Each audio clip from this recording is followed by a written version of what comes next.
美国和伊朗是要杠上了吗？美军称有2枚弹道导弹射向了美军舰艇，警告伊朗别乱来，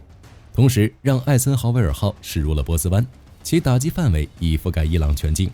伊朗则在艾森豪威尔号驶入波斯湾时，使用无人机在其头顶上飞过，并警告美军让其直升机降落。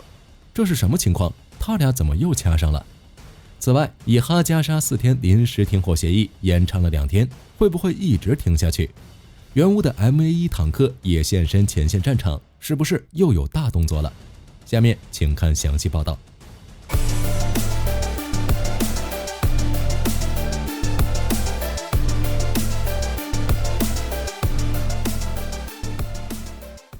这次美伊又杠上，要从前2天说起。当地时间25日，伊朗伊斯兰革命卫队海军司令坦吉希里对外表示，伊朗又研制了2款新型空基导弹，且已进入生产阶段，主要用于今后拦截无人机和巡航导弹。次日，伊朗塔斯尼姆通讯社又发布了一组伊朗迪尔曼号驱逐舰的照片。据悉，迪尔曼号是伊朗海军最新型驱逐舰，伊朗在这儿正炫耀武力呢。好巧不巧，26日当天，据美国媒体报道称，有不明身份的武装人员在也门附近海域试图扣押一艘与以色列有关的油轮，这不免让人联想，这之间是不是有什么联系？报道称，这艘名为中央公园号的油轮在遭遇劫持后就发出了求救信号，并得到了美国海军回应，如今已被解救。在事件中，据称有5名武装人员被捕，虽然其身份未对外宣布，但在26日晚间时候，也门政府就跳出来指责胡塞武装，称是他们劫持了中央公园号油轮。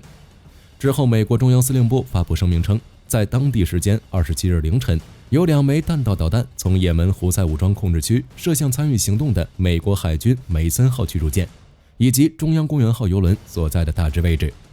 导弹在距离舰船约10海里的位置落入海中，事件中没有舰船受损或人员受伤。虽然袭击者身份没有得到确认，但却让美军紧张了起来。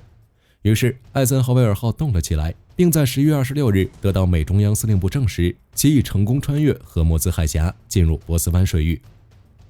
据美国中央司令部在社媒平台 X 发布的声明说，艾森豪威尔号航母打击群包括艾森豪威尔号、提康罗加级导弹巡洋舰菲律宾海号、伯克级神盾导弹驱逐舰葛瑞弗里号以及史塔森号和9个飞行中队，再加上同行的法国巡防舰朗格多克号，他们在波斯湾活动期间将在波斯湾、红海、阿拉伯海等海域进行巡航，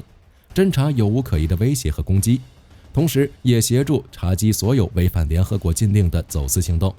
当然，也可能是为了防止劫持事件的再次发生。此外，该支航母打击群还将依照中央司令部的要求，对中东地区进行增援。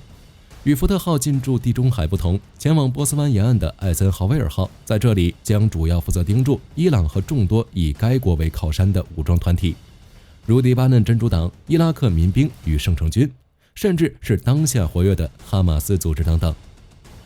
而面对美军航母的强势驶入，伊朗方面也没有惯着。据伊朗塔斯尼姆通讯社10月27日报道称，伊朗伊斯兰革命军卫队海军司令表示，当地时间10月26日，在艾森豪威尔号航母打击群驶入波斯湾时，伊朗就曾使用无人机飞过美航母打击群上方，警告美国让其直升机降落。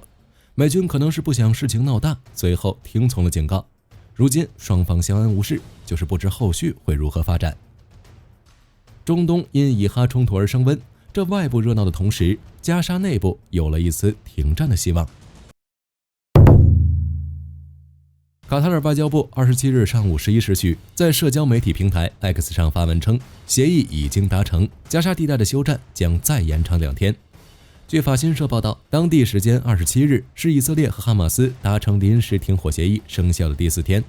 哈马斯方面表示已达成协议，将临时停火延长48小时。而以色列总理内塔尼亚胡的政治顾问马克雷格夫则告诉美国有线电视新闻网，这事要待周一被押人员都获释后才能确认休战协议是否延长。27日，以色列军方表示，加沙地带临时停火时间，第4批获释的11名以方人员已抵达以色列。以色列总理内塔尼亚胡的办公室表示，正在审查从哈马斯收到的周一释放的关押名单，并将在可能的情况下提供进一步信息。其实，对于停火协议，早些时候，一名以色列官员就曾重申了以色列的立场，即每增加10名哈马斯劫持的被押人员获释，以色列就同意额外休战1天，并同意每次释放3倍数量的巴勒斯坦人。同时，这位官员还补充说，额外停火天数上限为5天。而哈马斯发言人奥萨马·哈姆丹在接受黎巴嫩广播电视台采访时表示，该组织将努力寻找更多人质予以释放，从而能延长停火协议。面对以哈双方对停火协议的积极态度，联合国秘书长古特雷斯27日在回答记者相关提问时表示，以色列和哈马斯同意延长临时停火协议2天，为加沙局势带来了一丝希望。那停火会一直下去吗？这谁也说不准。但各国和国际组织都在积极促成停火和延长停火。如欧盟外交与安全政策高级代表何塞普·博雷尔称，为期4天的临时停火是重要的第一步，但表示需要做更多的工作来缓解加沙的严峻局势，并找到摆脱当前危机的方法。同时，他还表示，临时停火期应该延长，以使其可持续和持久，以便各方努力寻求解决方案。北约秘书长严斯·斯托尔滕贝格也表示，延长停战协议将为加沙人民提供急需的救济，并释放更多的被押人员。当地时间26日，埃及外交部长萨米赫·舒克里向美国国务卿安东尼·布林肯强调，有必要在临时停火的基础上实现全面停火，并向饱受战争蹂躏的所有地区提供可持续的援助。甚至美国总统拜登也站出来表示，希望休战可以持续。他称，延长临时停火期限是美国政府的目标，希望看到更多扣押人员获释，并向加沙地带提供更多援助。面对各方希望停火的压力，以色列总理内塔尼亚胡表示，只要有更多被押人员获释，他亦主张继续停火。但是他亦指出，一旦休战结束，以色列将全力回到目标上，即消灭哈马斯，以确保加沙不再回到老样子。由此可见，虽然停火协议的延长给各方带来了一丝希望，但想要彻底解决加沙问题，还需要很长一段路要走。加沙局势尚不明朗，倒是俄乌战场出现了新状况。乌克兰军方晒出了2张其新获得的 MA1 主战坦克的照片，从图中可以看到，坦克的涂装是深绿色基调的森林迷彩，背景想来是在前线附近。据防卫部落报道，美国是在今年初承诺提供乌克兰 M1 坦克的，之后经过了大约8个月的时间进行修整，于今年9月25日确认首批31辆 M1 坦克抵达乌克兰。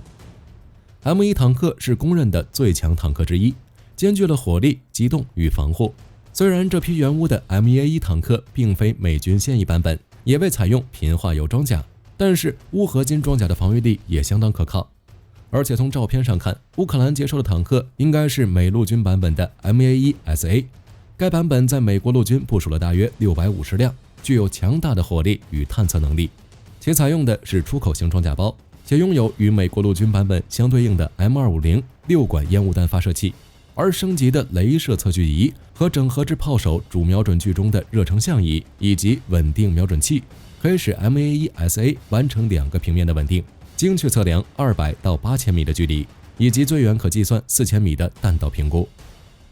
同时，坦克指挥官还配备了新型遥控武器站，因此在驾驶时，指挥官也能在舱内以遥控的方式操作重机枪进行精确射击，不必冒着风险出舱操作机枪。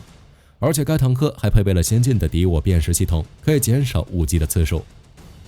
此外，在涂装上，它与最近美国出售给波兰的 MA1 FEP 一样，采用了北约3色版本，但是波兰的 MA1 FEP 是美国海军陆战队版本，且有更好的 AIDATS 车长火控系统和 M257 8管烟雾弹发射器。当初开战后不久，乌克兰就一直希望北约能为其提供先进的主战坦克，但北约方面一直以避免战事升级、坦克发动机复杂难修复等为由拖延，直至这个僵局被英国打破。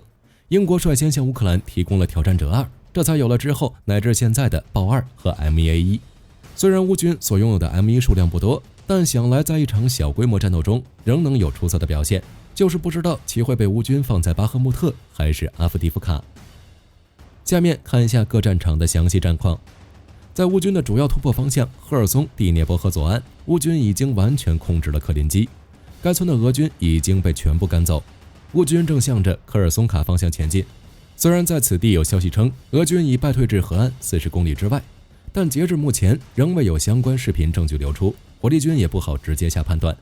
但是对这个说法，大家也不要完全相信。至少在奥莱时机，虽然这里的俄军已经撤退，但却并未有完全放弃的意思。因为近段时间，俄罗斯指挥部已将驻守在这里的一支义务兵部队撤回，并用特种部队顶了上去。只是俄军居然开始将特种部队用于守城，可见第聂伯河的俄军已经没有多少了，连预备部队都没有。而且值得我们注意的是，最近1个月，大家有没有发现，欧洲好像正在逐步加大援乌力度？无论是德国军援的翻倍，还是拜登政府最新超610亿美元的援助计划，都表示这个寒冬俄军会很难受。在阿夫迪夫卡，俄军的人潮进攻仍在继续，因为有传言说，在俄军最新的计划中是要在12月4日前占领阿夫迪夫卡的，为此将不惜一切代价。据悉，仅27号一天，俄军对阿夫迪夫卡就发起了不下30余次进攻，同时俄军还再次改变了策略，步兵的冲锋不再是波浪式冲锋，而是改用连续式冲锋。战争的残酷性一下子拉满了，冲到最后，俄军的士兵只是机械性的向前冲锋，以此来试图引发乌军的心理疲惫。在后勤方面，乌军部队一直在用炮火保护自己的补给路线，目前补给路线尚未受到严重威胁，但是俄军颇有死磕的趋势，仍在不断向这里调集装备和兵力。之前提到的 M1，火力军猜测大概率也会调往这里参战。